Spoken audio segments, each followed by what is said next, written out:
Hello नमस्कार, खूप मनापासून स्वागत आहे आणखी एका नवीन रेसिपीमध्ये. आज आपण बघतोय पालकाचे झटपट तयार होतील असे स्पंज डोसे. खूप सोपे बनवायला, जेमतेम 10 ते 15 मिनिटामध्ये हे डोसे बनवून तयार होतील. तर चला बघूया हे डोसे कसे बनवायचे ते. त्याबरोबर टोमॅटोची चटणी पण बनवतोय आपण. तर चला बघूया.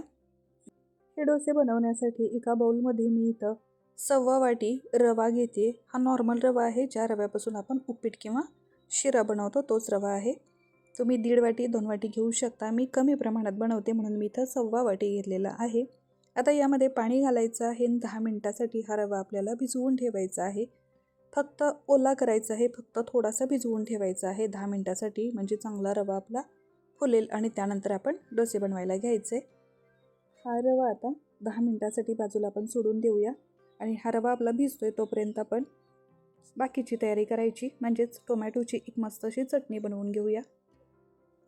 ही चटणी बनवण्यासाठी गॅसवर एक कढई घेतली. या कढईमध्ये 1 ते 1.5 चमचा तेल घेतलं. तेल चांगलं गरम होऊ देऊया. तेल गरम झालं की यामध्ये 4 ते 5 लसणाच्या पाकळ्या घालायच्या. त्यानंतर एक कांदा जाडसर चिरून घेतलेला आहे. हा कांदा आणि लसूण थोडंसं तेलावर परतून घेऊया. तर आता यामध्ये 2 टोमॅटो बारीक फोडी करून घेतलेले आहे. तर टोमॅटो देखील घातला. त्यामध्ये काही कढीपत्त्याची पानं घालायची. 2 ते 3 सुकलेल्या किंवा ओल्या लाल मिरच्या किंवा हिरव्या मिरच्या देखील वापरू शकता. चिली फ्लेक्स वापरू शकता किंवा मिरची पावडर देखील वापरू शकता. तर आता हे व्यवस्थित परतून घेऊया आणि टोमॅटो सॉफ्ट होईपर्यंत हे चांगलं परतून घ्यायचं आहे, शिजवून घ्यायचं आहे. आता यामध्ये चवीपुरतं मीठ घालते. मीठ घालून व्यवस्थित मिक्स करून घेऊया. आता हे मिक्स करून घेतलं. यामध्ये चटपटीत चव येण्यासाठी थोडीशी चिंच घालते. जर टोमॅटो जास्त आंबट असेल तर चिंच घालण्याची गरज नाही. 2 चमचे फुटाण्याची डाळ घालते किंवा तुम्ही शेंगदाणे देखील घालू शकता, चटणीला एक छान अशी बॉडी थिकनेस येण्यासाठी. आता व्यवस्थित हे मिक्स करून घेतलं. याच्यावरती झाकण लावूया आणि 3 ते 4 मिनिटासाठी मीडियम फ्लेमवरती सोडून देऊया, म्हणजे सगळं साहित्य सॉफ्ट होईल. झाकण काढते. व्यवस्थित हे सगळं व्यवस्थित शिजलेलं आहे. गॅसची फ्लेम लगेच बंद करते. ही चटणी थंड करायची आणि मिक्सरला वाटून घ्यायची. गरजेपुरतं पाणी वापरायचं आणि बारीक अशी वाटून घ्यायची. तुम्हाला आवडेल तशी एक साधीशी फोडणी करून घ्यायची आणि आपली चटणी तयार.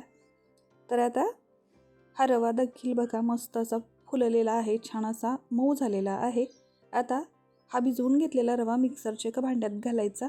सगळा रवा एका वेळी घेते. जर जास्त प्रमाणात करत असाल तर थोडं थोडं बॅचेसमध्ये करून घ्या. त्यानंतर अर्धा वाटी दही घेतलं. थोडंसं आंबट असावं म्हणजे चव चांगली येईल. त्यानंतर एक लहान जुडी पालक घेतलेला आहे, स्वच्छ निवडून घेतला आणि त्याचे थोडेसे तुकडे केले आणि आता तो पालक या रव्याबरोबर आपल्याला मिक्सरला फिरवून घ्यायचा आहे. छान अशी पेस्ट झाली पाहिजे, असं बारीक वाटून घ्यायचं आहे. गरजेनुसार पाणी घाला, जास्त पाण्याची गरज नाही.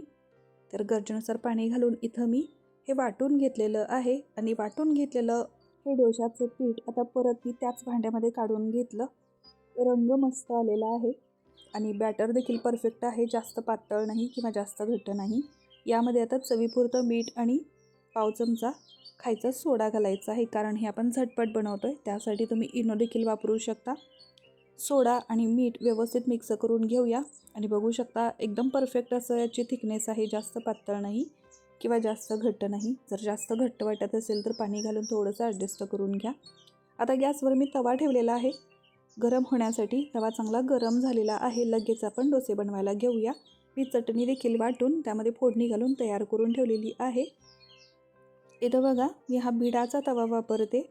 तर थोडंसं तेल लावून या तव्याला ग्रीस करून घेऊया. तेल थोडंसं व्यवस्थित पसरून घेऊया, म्हणजे आपले डोसे चिकटणार नाही, अगदी सहज निघतील. तर बघा तेलाने व्यवस्थित मी तव्याला पुसून घेतलेलं आहे. तवा चांगला गरम आहे. तर तव्यावर ज्या आकारात पाहिजे त्या आकारात डोसे बनवायचे.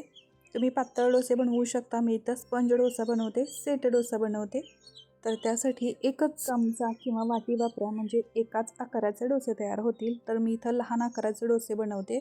एकाच पळीनं हे पीठ घालते आणि पसरून न घेता सेट डोसे बनवते. तर बघा 1 मिनिटभरानंतर वरची बाजू थोडीशी कोरडी व्हायला लागली की त्याच्यावरती झाकण लावायचं. झाकण लावून 1 मिनिटभर सोडायचं आणि आता अगदी सहज बघा हे डोसे मोकळे होतात.